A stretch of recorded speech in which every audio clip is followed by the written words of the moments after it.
when I come to Tampa, this is my home. And I just thank God because, I just like to share some things with you, what's been going on with me. I had to go to the hospital last month because my blood sugar had zoomed up to 500 and something, So, of course, when you go to the emergency room, I know with the VA hospital, they're going to keep you, and they kept me until they got everything done. Got it, decent.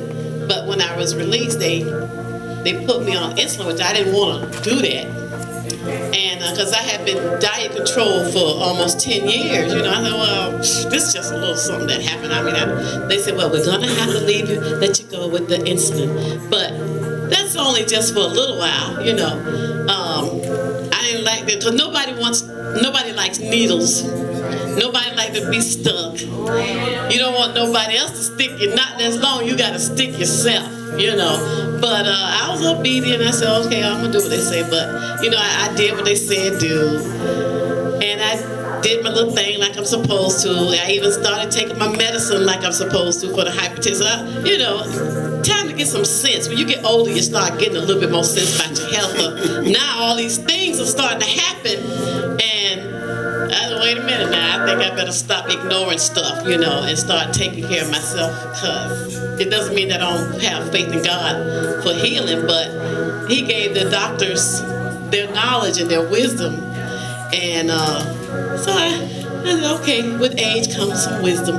So, I started taking the insulin and stuff, and now my blood sugar is back down to in the hundreds, like it's supposed to be. And instead of 385 and 200 this, it's staying level now, like 185, 145, 121, and all that the good numbers, So, but I'm not gonna be grown and say, okay, everything's all right. Now I'm gonna stop taking this stuff, but I'm gonna still take it like they say until I get my appointment. And then they say, okay, you cannot take this anymore. I'm not gonna take it upon myself to stop, But I'm gonna use some sense even with that, if it start making me. But if you're taking insulin, you gotta use wisdom with that too.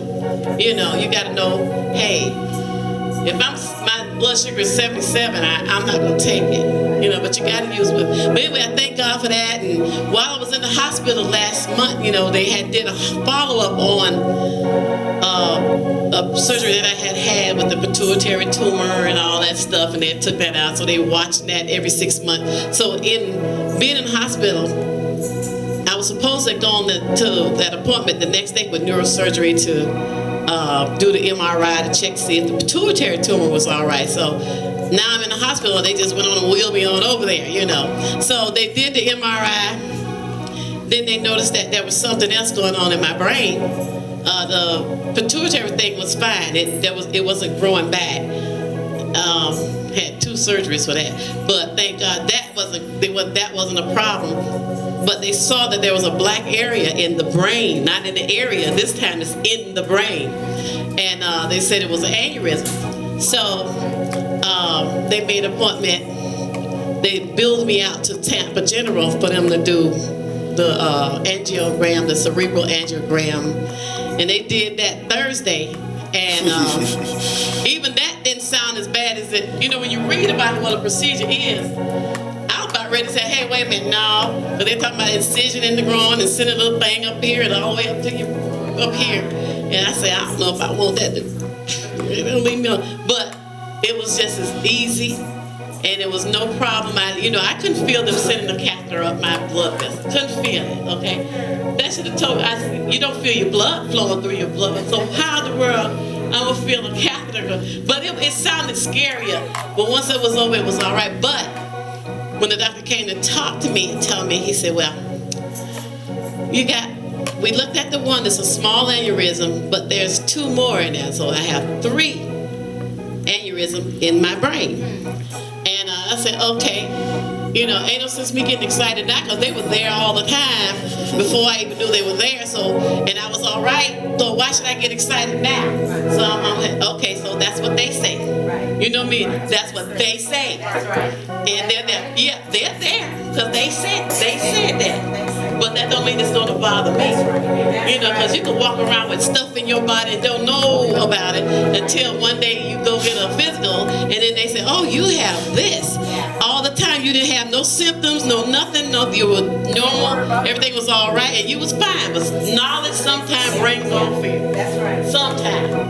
But then if you know Jesus, if you know the Lord, then hey, because I couldn't even get scared. I couldn't even, let's see, I'm waiting for fear.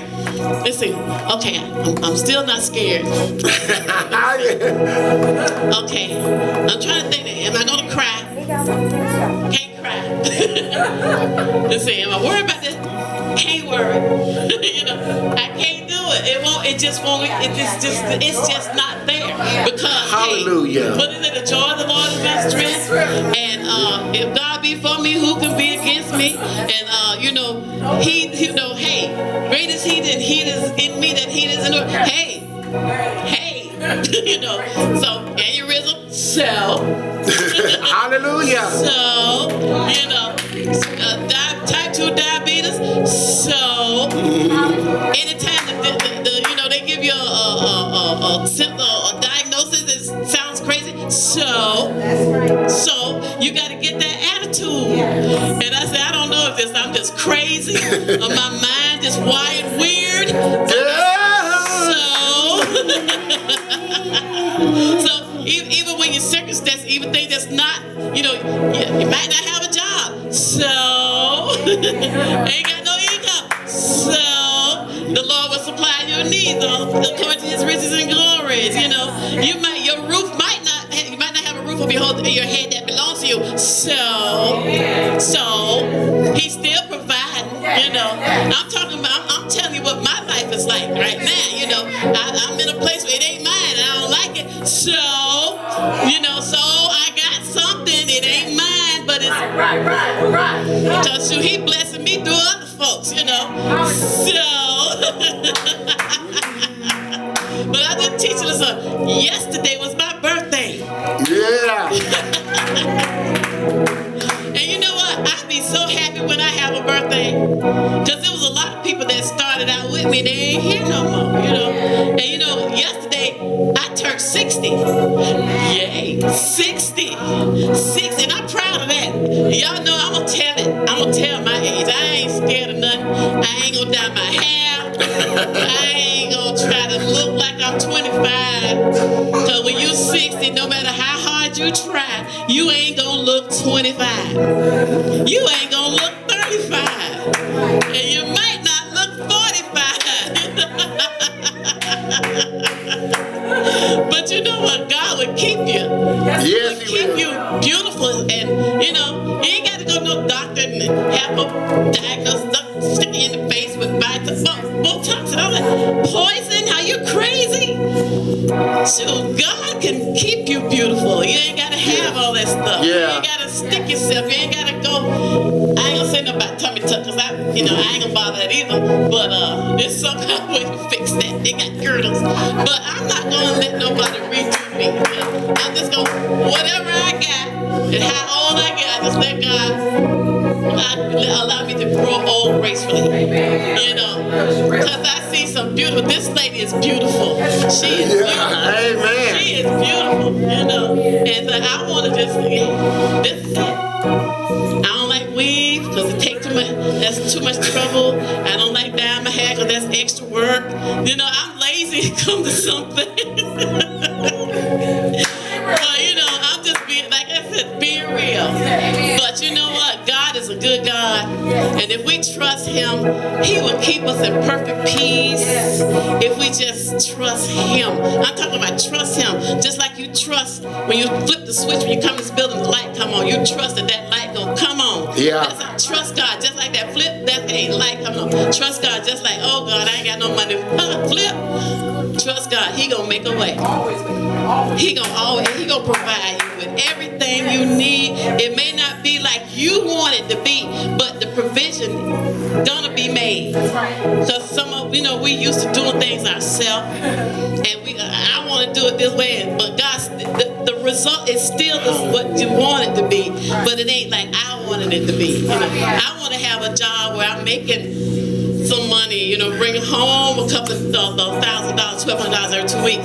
That's what I want, but I ain't got that. So I'm still eating, you know, still eating. I ain't missed no meal.